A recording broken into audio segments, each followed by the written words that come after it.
Kia ora and welcome to Cinema in Context, where we discuss all things film and the connections between.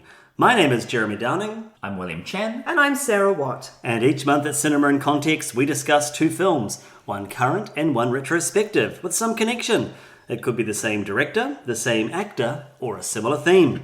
This month, we are discussing Theatre Camp, which came out this year, and Waiting For Guffman, which came out way back in 1996.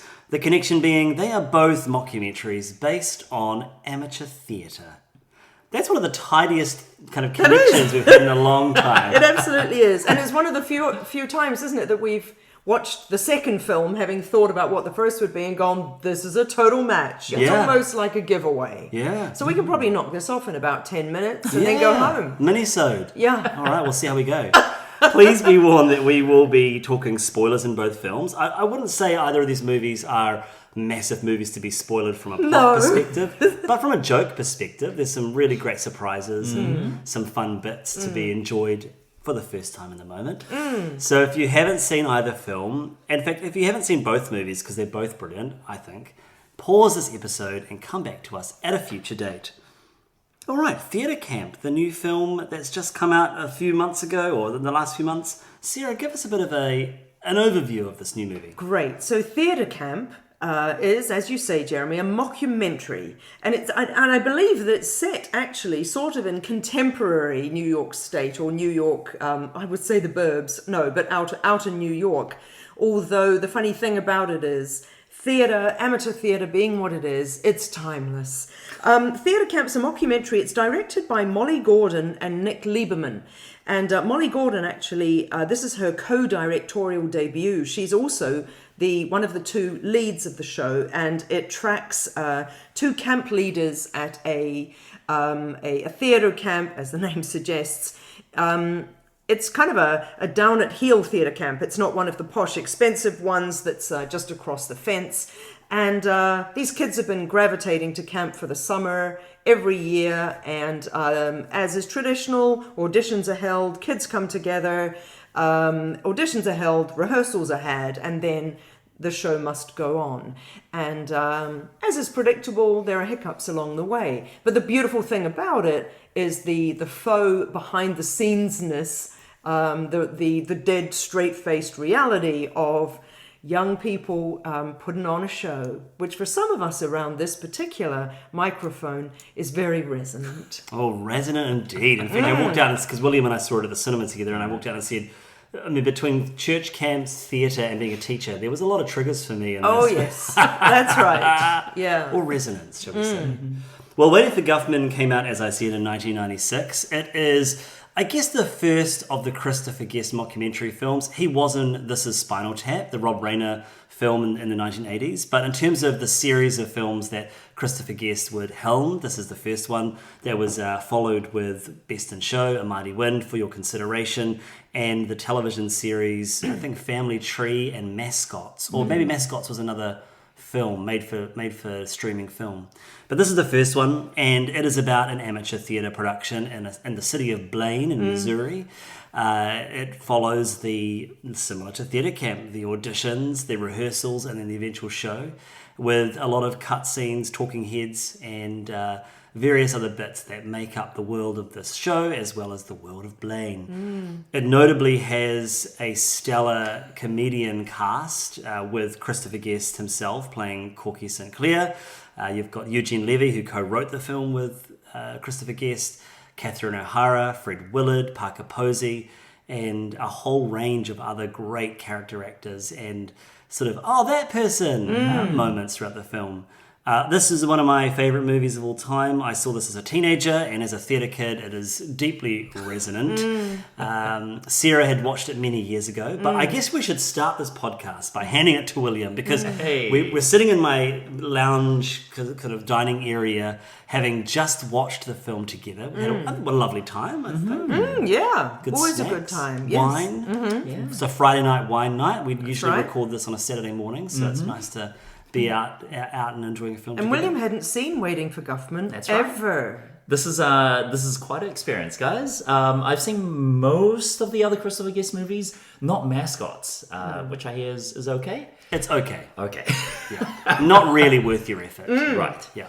But yeah, this is my first time watching this film, and it's great. Again, as you said, Jeremy, you and I went to see Theatre Camp together at the Rialto Cinemas.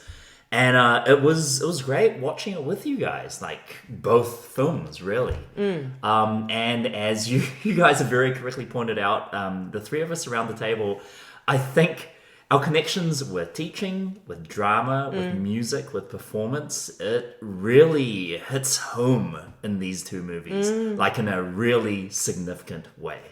I think the laughter we shared today, and also when we went to Theatre Camp, it's that you're getting some of those little jokes. Even Sarah, you said, I would be all about jumping into one of these films. Oh, And yes. I think about when you're on What Now years ago, right? Yeah. I've seen videos of you as a young person, performing and jumping into these various... That's faux reality. That's the thing, isn't it? And that's Yeah. absolutely what I love about mockumentary. And I know that The Office, the British Office, wasn't the first ever, but it was arguably the first biggest to bring mockumentary to the masses. I mean, I say arguably because I haven't done my research on this. I mean, I think you're absolutely correct, because it not only did it do that, The Office UK changed sitcoms. Yes. Yeah. There's really only a smattering of classic, canned laughter sitcoms after the UK Office. That's a very good point, because of course there's no canned laughter. Everybody, and this is what I love about mockumentary, period, is everybody's so committed to playing it like they really mean it. And very seldom, I mean, the caliber of the actors, definitely in Theatre Camp, every single one of them, even Troy, who is the sort of the untheatrical child of the camp Broski, leader, the broski. A crypto bro, which is very 2023. He's very good at playing that absurd character like a real dude, and obviously Amos and Rebecca Diane are absolutely intensely realistic. And Guffman, which is a little more twinkly, kind of winking at the camera, tongue-in-cheek, kind of still just pulls back that little bit so that you think, oh my gosh, there could be small-town folk who are exactly like this, and that's perfect. I think watching Guffman with you guys on Jeremy's, high-def TV with what feels like motion smoothing. Yeah, so it feels a bit more, a bit more real. It looked like people on stage. Yes. Like you could believe this is a special production made for the 10th anniversary of Waiting for Guffman. That's true. Yeah. And it was a really, really cool viewing experience. That's right. As opposed to when you have your motion smoothing on for, I don't know, The Equalizer or something, and you need it to look more like it's a film, it's something else. I don't think it's motion smoothing, but it is 1080p, and it's some sort of transfer that they've done. So they've done some sort of transfer. But it does have that almost looking like it's video. You remember the olden days of Short so and Street grainy, and things it? like that it looks like you're right there with it, Yeah, or the film stock you can really Days see. of Our Lives or whatever. But True. yeah. I think in terms of that confidence of character, I guess, or that sense of feeling like there's a real reverence for the people that they're playing. Yeah. It makes me think of an interview I listened to with Eugene Levy recently. I've just recently had nose surgery so I could breathe better, and had 2 weeks at home kind of recovering with the dog sleeping on my lap. And I rewatched the entirety of Schitt's Creek, which is a show that Eugene Levy produces with his son Dan Levy. And he said that when we made those films, alluding to Waiting for Guffman and all the others I mentioned, they really focused on character. So they really all had to know who these people were. And I think that's why the improvisation works so well. When you've got Fred Willard's character and his wife, played by Catherine O'Hara, Sheila, and she's mentioning in one of the opening scenes, that surgery. I'm thinking, how did they do that? It's like, they probably knew that this Down piece the would track, come up it will come somewhere. out. That's right. And so they play with when that gets revealed. Absolutely. And it makes it feel like a real people. And we were talking just as we were about to start recording about the representation of Corky as a gay man or a closeted gay man or as a whatever his story is. And how does that work? Because it is very, there's an element of it being on the nose, but it still feels quite real. And I think it's because he feels like a real person. And this is the thing, right? They push it so far with Corky that he has the the ridiculous clothes. And don't get me wrong, good Lord, I'm not suggesting gay men wear ridiculous clothes, but he's not dressing or speaking like your traditional straight Blainian kind of dude. But then he'll allude to his wife, and you just kind of know, oh, really? Okay, sure. But it's not made a big deal of. He's not swanning about in a silk kimono, and you know what I mean? It's not OTT, it's just pitched in a clever little nose-tapping, knowing sort of way. Similarly, I mean, look, it's also subtle. Well, I mean, arguably, I don't know. When Eugene Levy is doing the whole, well, I have to wear my glasses, and then he takes his glasses off and he goes cross-eyed. And then he puts the glasses on and brings his eyes back to normal. I mean, it doesn't need to be spelt out. It's a lovely little touch that totally works. It's amazing. And I think so much of that comes down to character building, brilliant improvisers and actors and comedians. Yeah. And I think the way they made the movie, they filmed a lot. And then they did a lot of work in post where they crafted that film. And another thing I was talking about before we started recording is the DVD of this movie has one of the best treasure troves of cut scenes that, and really extended, like, whole musical numbers, and then all of the scenes that precede that throughout the film to set that moment of Blaine history up. Character, we're talking about Bob Odenkirk being cut from the film. So Bob Odenkirk, for listeners, readers, watchers, I'm sure he is just the vampire dressed character in the waiting room at the auditions. And you'll see, if you Google or YouTube Waiting for Guffman, then there's a scene where I think you even get to maybe hear his voice or see his face a bit more. But in the film Waiting for Guffman, blink and you'll miss him. And he's got makeup on as well. So if you didn't know, you wouldn't know. But isn't that extraordinary? Because now Bob Odenkirk is one of the hugest stars of television, and we all know who he is. But in '96, he was just a dude longing to be in a Christopher Guest movie and not wind up on the cutting room floor.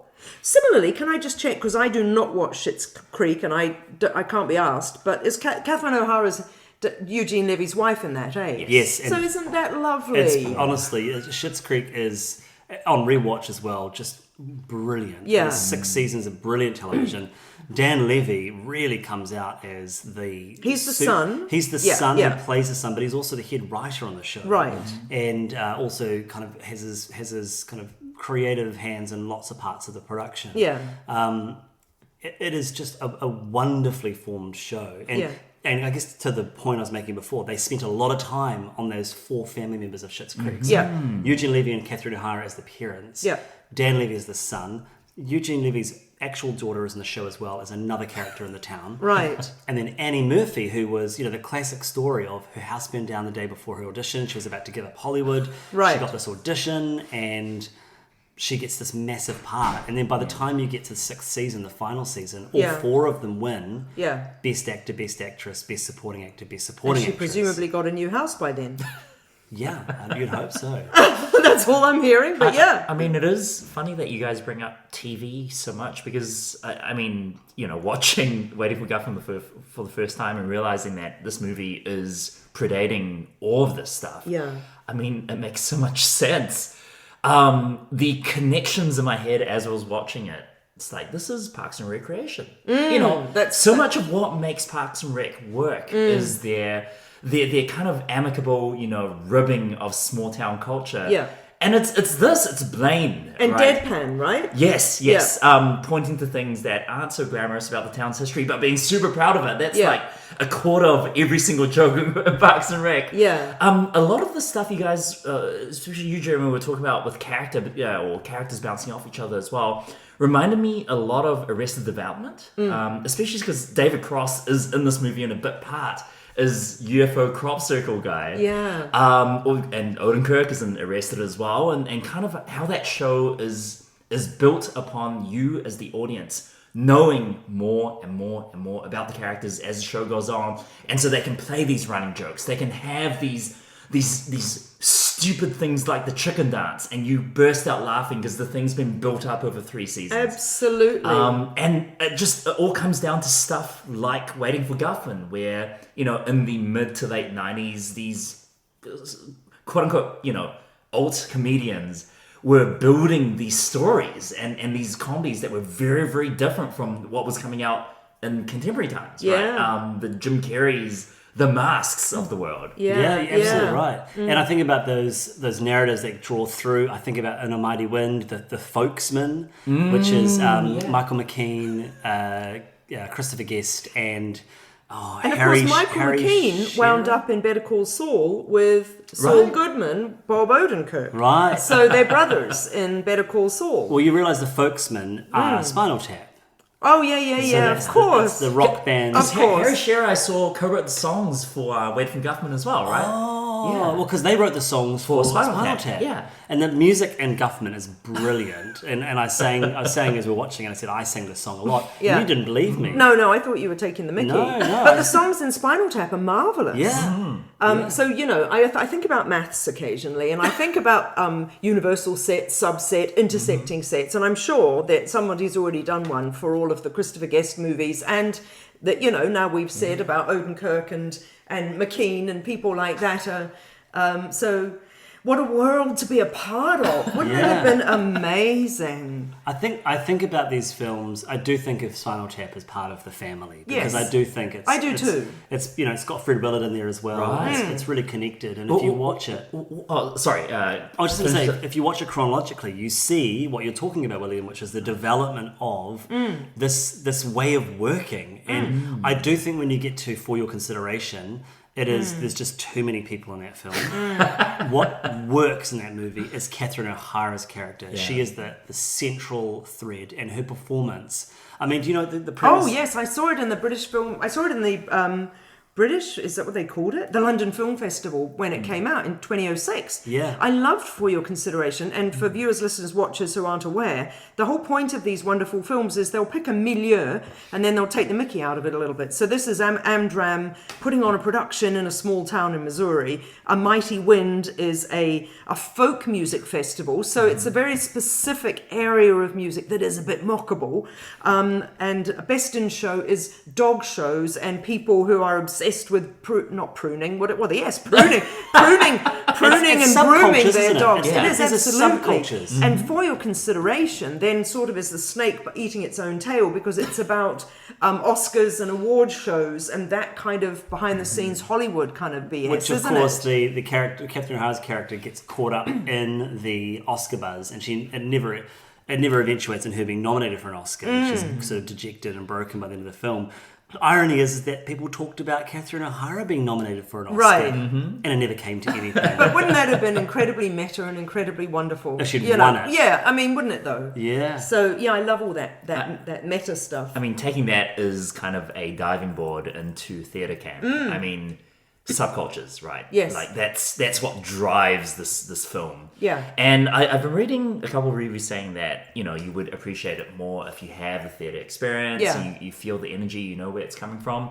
I mean, what do you guys think about that? Because I know we all come from similar backgrounds when it comes to this kind of stuff. But I thought the broader, comedy and the characters and the situations were generally quite entertaining. I thought it was enormously entertaining, but I wrote my review and I was a little bit overboard and I gave it 4.5 stars, and I did write at the end of my review, for that listener audience, in case they write in and say, Sarah Watt gave it 4.5 stars, but I thought it was average, And I said, look, I'm not sure how the Bob Fosse jokes and the improv is going to resonate with everybody, but as a former drama teacher with twitching jazz hands, I wrote, with twitching jazz hands, I thought it was a gem from, curtain up to lights down. And I needed to put that caveat in because I don't know. The Bob Fosse table, which is this is the other thing with theatre camp. The lines are so fast, and that's why I uncharacteristically want to see the film again, because it's clever, and it's gone. And I love the scenes of them. So Amos, the musical director, played by Ben Platt, isn't it? He's the director. Sorry, he's the director, sorry. And he's directing these young people and saying, no, kid, I need to see that you're a dad and you've lost your child. And the boy's like, but I'm not a dad and I haven't been a dad. And they're treating them like adults. Now, we've all done those drama exercises. And if we've done them as teens in high school, and I've taught drama, you have as well, Jeremy, we've taught teens in high school, there's a limit to where they can go with authenticity, right? Well, Fair enough. What was that line? It's like acting is It's learning to remember and then choosing to forget. Yes, that's right. And they're all like, okay. And then with Rebecca Diane, the musical director, saying to these kids, you are amazing. This is going to be the most intense thing you've ever gone through. This will break you. You know, and it's so adult. Well, the thing is, we've heard directors say, this will break you. Wankery, like acting is remembering and then choosing to forget. You know, and we can probably work out philosophically what that means, but a 12-year-old, nah, that is funny. I don't know if that is as witty and funny just to everybody if they haven't. They might just go, this is a load of rubbish. Although I guess what works in the film's favour as well is that, at its base is a very, very simple 1980s style snobs v slobs camp story. True, right? yeah. There's the baddies, the Team Evil super rich camp, literally across the street. There's the corporate takeover and all that stuff, which is very, very rote. But I feel like they wanted that to layer all the theatre stuff on top. Absolutely. But okay, so let's talk about Molly and Ben. So Molly and Ben play the leads in that in theatre camp, and they in real life have performed together since being children. So the story, as we know, is that Amos and Rebecca Diane are characters who have come back to summer camp and have been coming back to summer camp for years as camp leaders, but that they came up through the Adirondacks acts, however it is, theatre camp. Adirondacks. Adirondacks. So there is reality in there as well, because these kids are theatre kids who did come up together, who have done all that stuff. And they co-wrote the film with the director and a fourth person in the mix, isn't That's right. So with Nick Lieberman and with the chap who plays the stage manager, who is Noah Galvin. Noah Galvin, which is Benjamin Platt's boyfriend or in partner. real life. So yeah, the four of them worked on it together. Can you imagine how fun? Oh my gosh, this just looks like the best job ever. Oh, sorry, Ben Platt just stars in it. So it's Noah Galvin, Molly Gordon, and Nick Lieberman who write it. And then, as you said, Molly and Nick direct it. Yes, and then Molly and Ben star in Oh it. my goch. Just you're talking about them being friends. They are so good in this movie. And the talk about having conviction as characters. They were so likable amidst being so obnoxiously and theatery. yes, that's right, and a little bit self-centered and. But such a similarity with Guffman, right? Plot-wise, as you say, the plot is so straightforward: auditions, rehearsal, hitch, final night, and then we get extended sort of scenes. One of the cast members drops out. One of the director has to jump That's in. right, and that kind of thing. So exactly. And then there's the I was same. just saying, acting is learning to remember and choosing to forget.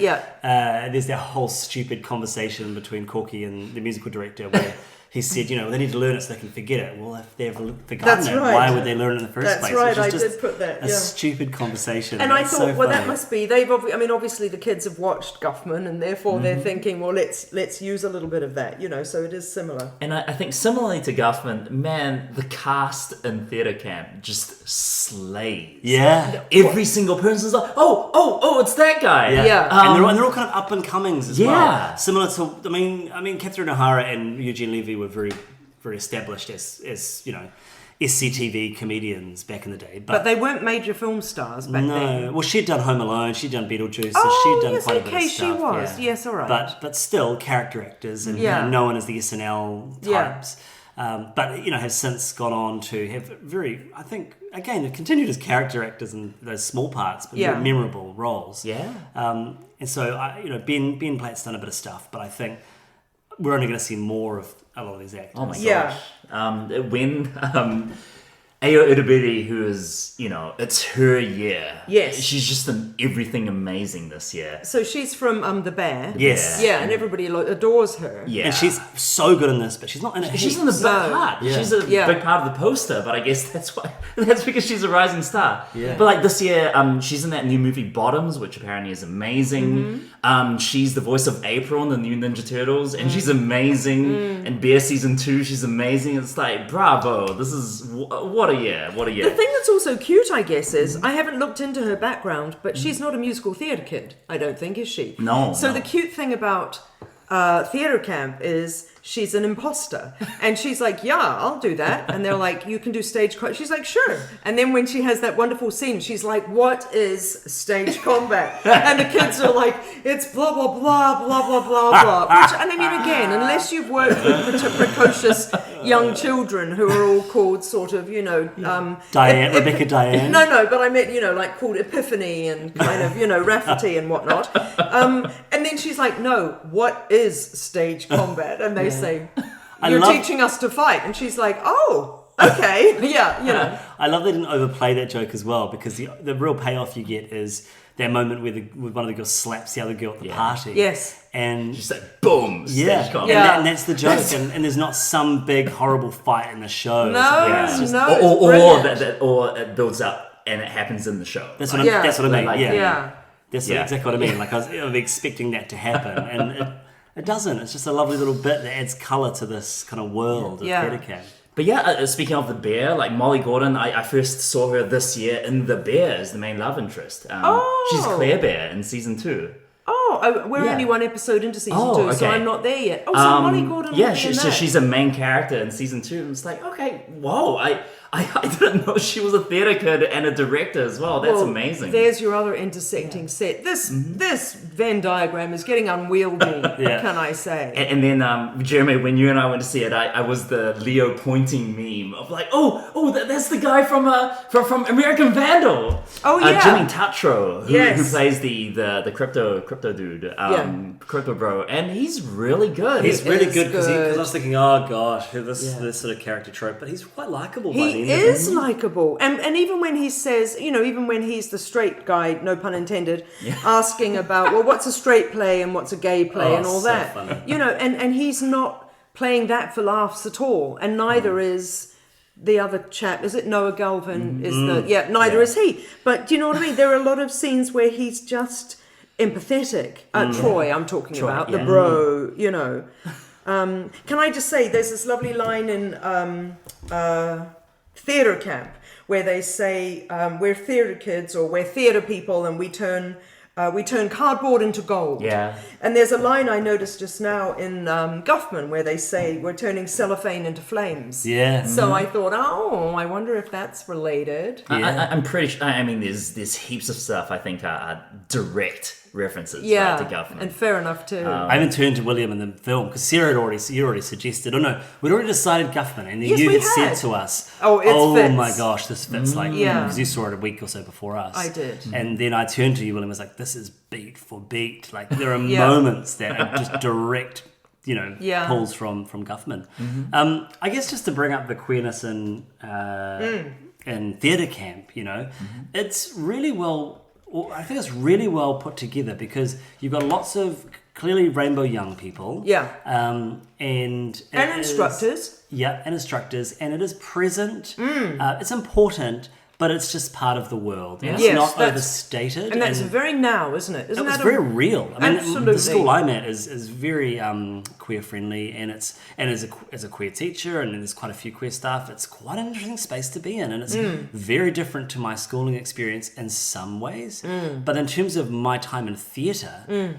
Theatre camp is very indicative of what it's like. And the other part that I really liked was that when the snobs come over, and we were sort of talking about this, William, as we were walking out of the theatre, those theatre kids, they know that they're a bit oddball, but they also don't care. And so their whole thing is like, we're going to have a great time. Those guys are boring as. And that's exactly what we were like when I was at university, for instance. We knew that we were seen as being odd and strange, but we just didn't care. We were with each other. We were having a great old time. We were kind of taking the piss off some of those meet and greet events. And people, you sort of had the snobs looking at you, and you're like, well, we're dressed up in silly costumes and having a great old time. Yeah, that's See you right. later.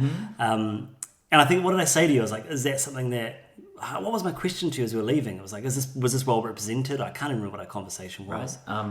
Yeah, I mean, 100%. That, again, as a teacher, because I'm a science teacher, not a drama teacher, but and you're at an all-boys school, and quite a strict all-boys school. Yeah, but again, my exposure to this kind of stuff in a really big way is via two avenues, which is I'm master in charge of the theatre sports group, and there are Avenue Q. No, just jokes. I wish. Wait, no, that was a joke. I That was like wish. that was a theatre joke. Oh, but that would be my dream Oh my gosh, job. can you imagine William, and I can imagine William, with Directing a puppet Avenue Q at grammar. A puppet in your science class. Like, let's see what Mr. Pringles has to say. My ears are going red, but I love it. Well, this is neither here nor there, but did I tell you that Avenue Q changed my life? Anyway, that's a story for another time. So your two avenues. One is that you're head of the theatre sports at school. And then the other one is, a choir. Like, Yes. I help out with choir camp and choir events all the time. And it is amazing to see the boys, like, I don't know if blossom is the right word, but code switch, right? Grammar is Auckland Boys Grammar, where I work, is quite a traditional school. We have assemblies, we have uniform, we have short haircuts. And then when the choir kids go on camp, it is literally, in every sense of the word, the most diverse set of kids you will ever meet. Yeah. Right? There's, if we break it down to, Breakfast Club rules, there's the jocks, there's the nerds, there's the, what are the other Breakfast The Clubs? dropout, the beauty queen, and the weirdo. They're all there. Yeah. Right? But they're all there because they love singing. That's right. Because they love performance. And it doesn't matter if you're in the first 15. It doesn't matter if you're a prefect or if you're straight, if you're queer, if you're really shy and really small, as in 1 meter tall, or if you're this huge basketball dude. It's like you're at choir camp for one thing, and that is to perform. That is gorgeous. And I felt that energy so strongly in theatre camp. Yes. It's like young people, if their hearts are set on one thing and it's linked to performance, like they're going to go for it. It's finding your tribe, Yeah. isn't it? That's exactly well, it's not exactly, but that really, really meets my experience of teaching drama. And one of my most beautiful memories was so that, how they talk in teaching of having high expectations, and sometimes I'm a little unrealistic. And I threw my year 13 class, very small class of about 10 kids, and I threw them a Tom Stoppard play. Very, very complicated. Wow. British playwright. I know, whatever. Okay, nice. Rosencrantz and Guildenstern are dead. No, it was The Real Inspector Hound. And my goodness, they grabbed the challenge, took up the mantle, whatever the phrase is. It's neither of those. And after the performance, one of the deans came up to me, and she was so moved, and she said to me, 3 of the cast, Sarah, and she might actually even have said 4 of the 10, she said they were in my learning assistance class in 3rd and 4th form, or year 9 and 10, and it is just gorgeous to see these young people with enormous suddenly grown confidence and articulation and being up there and performing a bloody complicated play and doing a really sterling job, and how wonderful that is, because my experience had been with those young people as well, teaching them several years in a row, which you get the luxury of doing in a drama in a high school where you are the main or only drama teacher. You actually get to see this progress, and it isn't all the cool kids and the jocks and the prom queens and the prefects. It's the kids who come in there to the drama room and they find their tribe and they bond and they support one another. And they do ludicrous things because that's part of the and they love it. And they love me. And maybe that's why I do it. No, twitching jazz hands. But it is that transformative, isn't it? Was camp as well. I think that whole camp experience, and obviously the United States has a really strong summer camp tradition Yes. that we don't have here. We definitely have camps here in New Zealand, but it's quite different. It's a different sort of focus. I reckon there are parents here who post-pandemic would pay good money for there to be summer camps. I think so. To be honest, I think so. it did occur to me coming out of theatre camp, why don't we do that? Do you know why I think we don't? It's not as big here?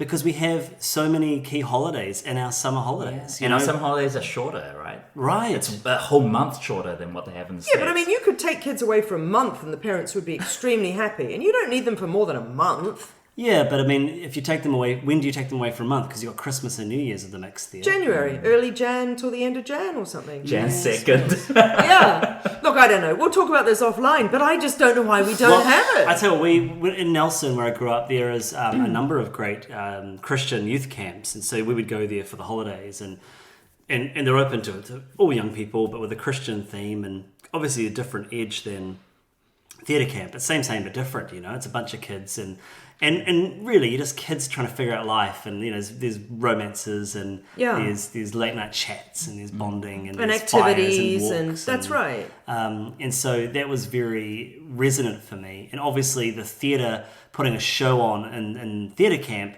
in Christian camp, you would have music, and you would have sermons, and you'd have little productions and things. Yeah. We've kind of focused around Christian things. But that's my experience. So I did grow up with camps, and I think a lot of people did grow up with camps, and so that's resonant as well. Yeah. I guess back to that one of the first points we were talking about is how relevant is this for people who haven't had theatre connections. I mean, it's still a really well-made film. I think if it wasn't a well-made film, we wouldn't be responding so positively to it. But there's enough ins for people. The characters are really clearly defined. If you're not familiar with this subculture, you're just going to enjoy it for what it is, regardless of whether you fully get every single joke. I mean, Guffman, I'm still getting jokes in that film now, and I'm going, oh, that's what that's about. We were laughing at the end of the Remains of the Day jokes. And, And what the was Remains of the Day lunchbox. My dinner with Andre action figures. Yeah, which is just such a deep cut. Yes, and you're right, because it's fine if you don't know My Dinner with Andre, and that's not absurd to you. It doesn't matter. You just move on. And also, you can laugh at Corky playing. You get the joke that these are not. This is not a scene that you would have action figures for. Yeah. I tell you what I am glad of, and I was going to say, and I don't mean to be mean to Quentin, I guess I kind of do. I'm glad Quentin didn't direct either film, because neither of them is flabby. And the thing with theatre camp... That's what a connection. No, because they are, I mean, look, they're all of... And there's just not enough feet. No, I'm saying neither of them is like too long. Like, they're really well edited. You're right. And so flippin' theatre camp, which I think is 90 minutes, I don't actually know. Even if it's 100, it's not terribly, terribly long. Theatre camp was 70 hours of improv. Wow. 70 hours of improv cut into that film. That is enormous restraint. And as we've said before on this podcast, but it bears repeating, Quentin apparently sits in the room with his editor, and if he laughs at a cut, then it goes in the movie, which is why we wind up with, these 45-hour epics and things, because, it amuses him, and fair enough. But there must be classic stuff on the cutting room floor from both of those films. Well, I mean, as I've said, definitely for Waiting for Guffman. Yeah. Like, there's a whole sequence. I mean, you talk about Bob Odenkirk's audition sequence. Millie Mae Brown, is it her name? The Parker Posey character. Oh, right. She has a whole monologue, which is spectacular. But of course, it's a 5-minute sequence, and they just said we couldn't cut bits of it. You needed the whole thing. Exactly. To get it. There's whole sequences from the show that are cut that are just wonderful. But in terms of theatre camp and this film having a short runtime, it's just so nice. Tidy runtime. Yeah. It's just so refreshing. Sub 2 hours, yes please. Have you heard the new Marvels movie? And I'm over the Marvel movies, but the new movie, The Marvels, is only 98 minutes long, and I'm like, sign me up. I'll happily watch an action film that's, an hour and a half. Do you know the other thing that I really respect about theatre camp? So theatre camp is 93 minutes. Nice. The other thing I really respect about it is, we call it a mockumentary, and we all now know that a mockumentary is a fake documentary. But it isn't actually mocking. And so there would have been a tradition to have little kids up there singing really badly, and that would be part of the joke. But the kids are amazing. That is the joke, isn't it? No, like but when they he's singing, sing beautifully. Like when that wonderful young man is singing, "There's a hole in the world," like from Sweeney Todd. And but he's amazing, and it's what I would do. But the point is, it's a joy to listen to. Yeah. And the young girl with the preternaturally strong voice, using and she's so young. the Vicks vapor. That's right. That scene, the test, the doping she's been using. She's using. You see. So my point is, it's not mocking the kids, and it isn't mocking the performers. It's sort of mocking Rebecca Diane because she's a bit of a hippie. Mm-hmm. But other than that, it isn't actually being mean and mocking anybody. But what it is gently mocking is the industry, the context, the world of it. Guffman, by comparison, is a little more mocking of the people. It's a little more mocking of small town. Yeah. Have you seen that wonderful film, which I don't think is a Chris Guest film? And oh my God, and I've just forgotten what it's called. State and Maine. And it's the one, William H. Macy and a bunch of film people come to a small town in America to shoot a movie. Okay. Alec Baldwin's in it. So they have one fancy hotel, and the Hollywood people come in, and everyone goes, oh my God, it's like New Zealand. Oh my God, there's famous people here, you know. And it's a little bit cringy, a little bit embarrassing, and it's a little bit mocking, obviously, of the small towns. Now, Blaine is a very mockable small town. Mm-hmm.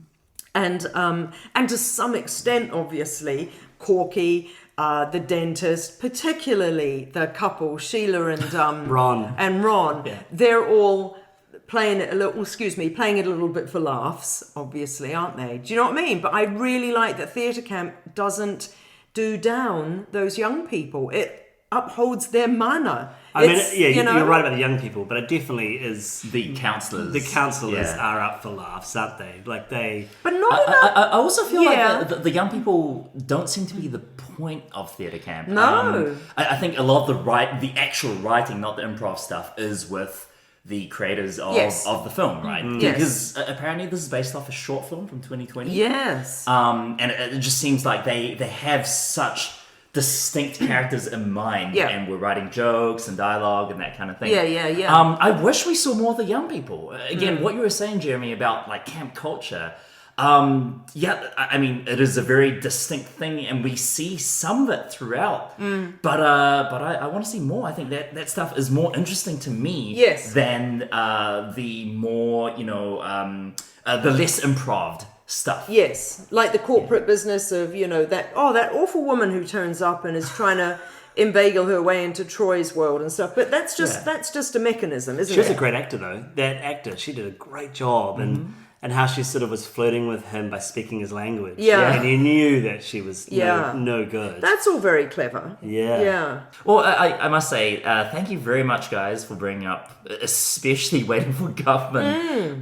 First time seeing it, and it's awesome. I love it. And really, really ties in well to everything we're talking about with Theatre Camp. Just a really great pairing this time around. Nice. Well, thank you for listening to another episode of Cinema in Context. If you enjoy our podcast, consider signing up to our Patreon. Cinema in Context patrons receive access to exclusive minisodes, opportunities for one-on-one discussions about the films you love, and our extended episode catalogue, including extended content of the episode you're listening to right now. We discuss our favourite moments from each film, things that we might change, and a third film and or television show that we might group with these two movies. Find out more at patreon.com/cinema in context.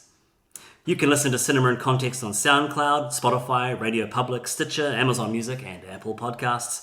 You can also follow us on YouTube. I mean, I say Twitter. What is it? X now? X. But don't. Oh, gosh. Instagram and Facebook, which are great places to let us know what you think of this episode, as well as give us suggestions for future films to discuss and compare.